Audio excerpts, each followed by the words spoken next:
Петте кандидати за еден градски татко на Охрид: Стефче Стевоски од партијата Демократи, Михаил Трендафилов Нанче од ГДУ, Митре Милошевски од ВМРО ДПМН, Джема Илмена од БЕСА и Константин Георгиевски од СДСМ се обврзаа дека изборната трка ќе ја водат фер. Да престанеме да ги лажеме граѓаните дека конни во изминативе 28 години сме се однесувале коректно, истакна кандидатот на партијата Демократи. Ова треба да биде последно потпишување, а во иднина граѓани ние треба да имаме поверение према државата и државата према нас, што значи дека тоа поверение е изгубено. Без финансиска поддршка малите политички партии никогаш нема да се изборат за градоначалничката функција, колку и да се квалитетни, вели кандидатот на ГДУ. За мене, јас го потпишав овој документ, меѓутоа за мене ова е фарса.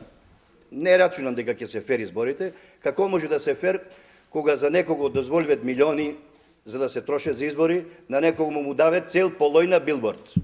Кандидатот од редовите на ВМРО ДПМН смета дека владата треба да обезбеди фер и демократски услови во текот на кампањата и изборите.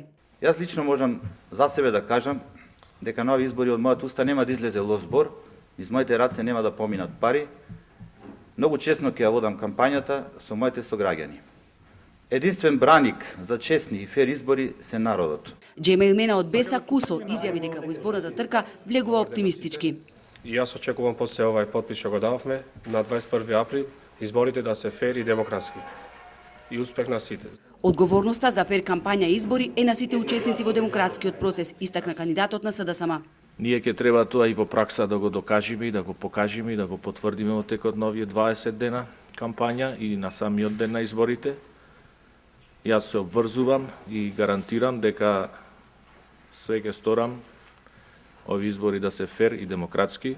По само година и половина од минатите локални избори, поради ненадејната смрт на градоначалникот Јован Стојановски, на 21 април заедно со претседателските избори, охријани ќе гласаат за идниот градоначалник.